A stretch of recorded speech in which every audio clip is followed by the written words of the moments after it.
Morning. नमस्कार दोस्तों, स्वागत है आप सभी का आज के मुख्य समाचार में। तो चलिए जानते हैं दिन भर की 25 बड़ी खबरों को फटाफट अंदाज में। पर आगे बढ़ने से पहले वीडियो को लाइक और चैनल को जरूर सब्सक्राइब करें, साथ में लगे नोटिफिकेशन को ऑन करें। चलिए वीडियो स्टार्ट करते हैं। आपको बता दें कि विधानसभा चुनाव से पहले दिल्ली सरकार ने बड़ा ऐलान किया है। सोमवार को दिल्ली के पूर्व मुख्यमंत्री अरविंद केजरीवाल ने प्रदेश के बुजुर्गों को प्रति माह 2500 रुपये पेंशन देने का ऐलान किया।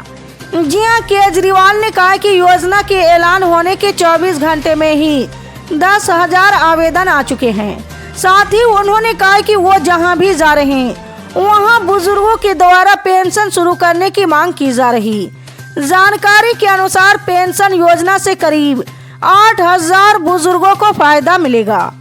जी हां, गौरतलब है कि अगले साल के आरंभ में ही विधानसभा चुनाव होने हैं। माना जा रहा है कि अगले महीने चुनाव आयोग तारीखों की घोषणा भी कर दे। ऐसे में कोई भी ऐलान सरकार के द्वारा नहीं की जा सकेगी। बता दें कि अरविंद केजरीवाल विधानसभा चुनाव की तैयारियों में पूरी ताकत से लगे हुए हैं। वो अलग अलग क्षेत्रों में जाकर जनता से संवाद भी कर रहे हैं। वहीं कांग्रेस भी दिल्ली नया यात्रा निकालकर प्रदेश में वापसी का प्रयास कर रही है। यूपी के संभल जिले में शाही जामा मस्जिद के सर्वे को लेकर हुई हिंसा के दौरान 4 लोगों की मौत हो गई। इस हिंसा पर अब कांग्रेस की महासचिव प्रियंका गांधी वाड्रा की प्रतिक्रिया आई है। उन्होंने प्रदेश की जनता से शांति बनाए रखने की अपील की। जी हां, प्रियंका गांधी वाड्रा ने सोमवार को एक्स पर एक पोस्ट शेयर करते हुए यूपी सरकार से कड़े सवाल किए हैं। उन्होंने लिखा कि संभल उत्तर प्रदेश में अचानक उठे विवाद को लेकर राज्य सरकार का रवैया बेहद दुर्भाग्यपूर्ण है। इतने संवेदनशील मामले में बिना दूसरा पक्ष सुने, बिना दोनों पक्षों को विश्वास में लिए प्रशासन ने जिस तरह हड़बड़ी के साथ कार्रवाई की, वो दिखाता है कि सरकार ने खुद माहौल खराब किया। प्रशासन ने जरूरी प्रक्रिया और कर्तव्य का पालन भी जरूरी नहीं समझा है। उन्होंने आगे कहा कि सत्ता में बैठकर भेदभाव, अत्याचार और फूट फैलाने का प्रयास करना जनता के हित में है, ना ही देश के हित में। माननीय सुप्रीम कोर्ट को इस मामले का संज्ञान लेकर न्याय करना चाहिए। प्रदेश की जनता से मेरी अपील है कि हर हाल में शांति बनाए रखे।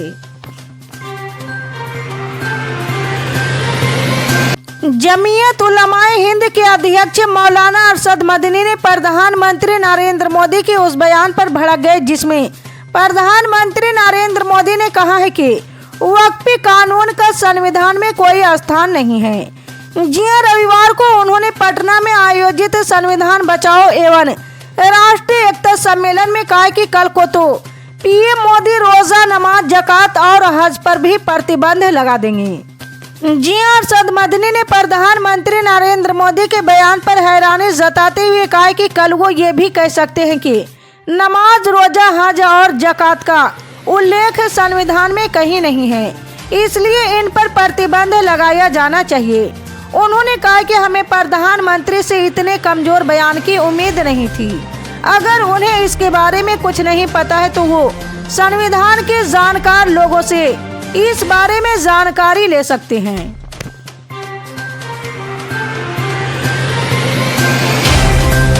हरियाणा के उचाना में पूर्व केंद्रीय इस्पात मंत्री और कांग्रेस नेता चौधरी बीरेंद्र सिंह का महाराष्ट्र और झारखंड में आए चुनावी नतीजों को लेकर बड़ा बयान दिया है। उन्होंने कहा कि जिस प्रकार से महाराष्ट्र के नतीजे आए आज तक नहीं आए। नतीजों ने चौंकाया है। 5 महीने पहले तो ये सीटों के लिए तरस रहे थे। लोकसभा में 9 सीट आई। बीजेपी ने महाराष्ट्र में ईवीएम को मैनेज किया, वहीं झारखंड में नहीं किया है। जी हां, चौधरी बीरेंद्र सिंह ने कहा कि हरियाणा में भी ईवीएम को मैनेज किया है और निर्दलियों को खड़ा किया गया। ऐसी 10 सीट है जहां पर निर्दलियों के कारण कांग्रेस उम्मीदवार की हार हुई। वहीं उचाना में भी जहां 60% वोट बीजेपी के खिलाफ थे, वहां भी बीजेपी जीती। ये कैसे हुई? बीजेपी ने ईवीएम के साथ साथ धन बल का भी प्रयोग किया। बीजेपी ने जाति पाति में लोगों को बांटने का काम किया। कम से कम भाईचारे को तो नहीं बांटना चाहिए था।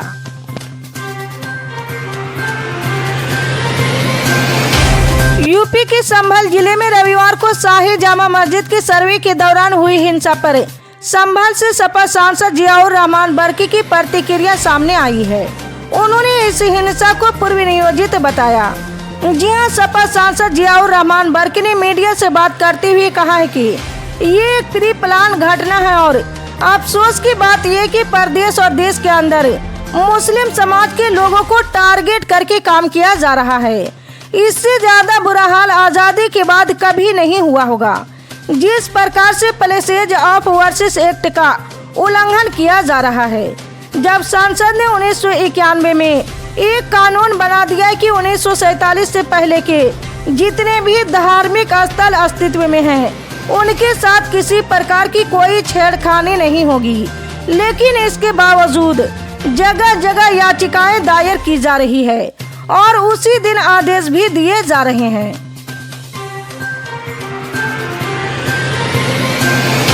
महाराष्ट्र विधानसभा चुनाव में भाजपा की अगुवाई वाले एनडीए को वापस सत्ता में लाने का श्रेय मुख्यमंत्री लाडली बहन योजना को दिया जा रहा है। जी हां, इसके तहत महाराष्ट्र की करीब 2.5 करोड़ पात्र महिलाओं को हर महीने 1500 रुपये की राशि दी जानी है।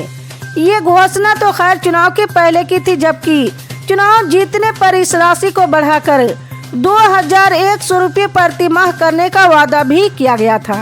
अब जबकि एनडीए प्रचंड बहुमत के साथ महाराष्ट्र की सत्ता पर वापस आई है, तो सरकार के सामने अपना वादा निभाने का दबाव बढ़ गया है। विशेषज्ञों का कहना है कि सरकार अपने वादे को पूरा करने के लिए जरूर आगे बढ़ेगी, लेकिन असल चुनौती यह है कि इस पर आने वाले खर्च के लिए पैसे कहां से जुटाए जाएंगे। वैसे तो महाराष्ट्र पूरे देश में सबसे ज्यादा राजस्व वसूलने वाला राज्य है, लेकिन यहाँ का खर्च भी इसी अनुपात में ज्यादा रहता है। जाहिर है कि महायुति गठबंधन वाली सरकार के सामने अपने इस वादे को पूरा करने के लिए फंड जुटाना सबसे बड़ी चुनौती होगी।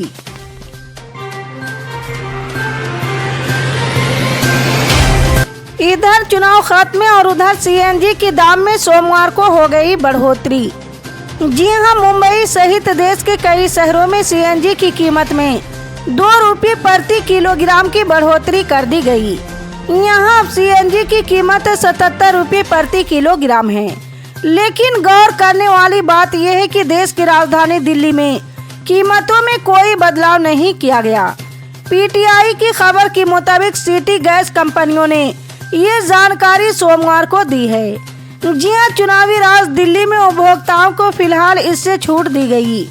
नोएडा, ग्रेटर नोएडा, गाजियाबाद, गुरुग्राम और अन्य शहरों में कीमतों में बढ़ोतरी की गई, लेकिन दिल्ली जहां कुछ ही हफ्तों में चुनाव होने वाले हैं, वहां इससे छूट दी गई है। जी हां, खबर के मुताबिक चुनाव खत्म होने के बाद मुंबई में सिटी गैस रिटेलर महानगर गैस लिमिटेड ने मुंबई और आसपास के इलाकों में सीएनजी की कीमतों में 2 रुपये प्रति किलोग्राम की बढ़ोतरी की है।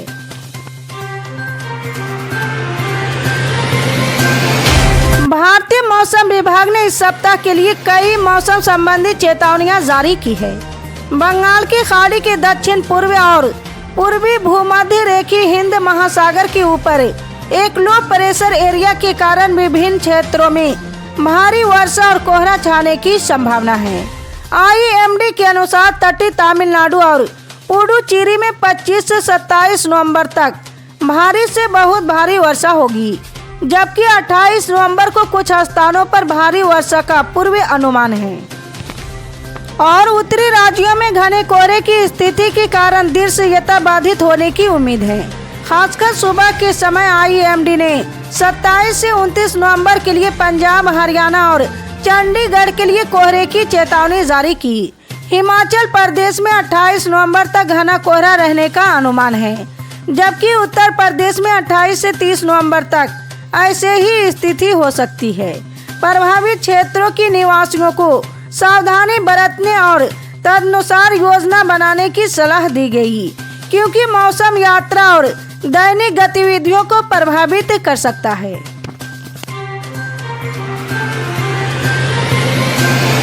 खाद्य तेल उद्योग निकाय solvent extractors association of India ने सोमवार को सरकार से कच्चे पाम तेल और सोयाबीन सहित प्रमुख कृषि वस्तुओं में वायदा कारोबार पर प्रतिबंध हटाने का आग्रह किया है।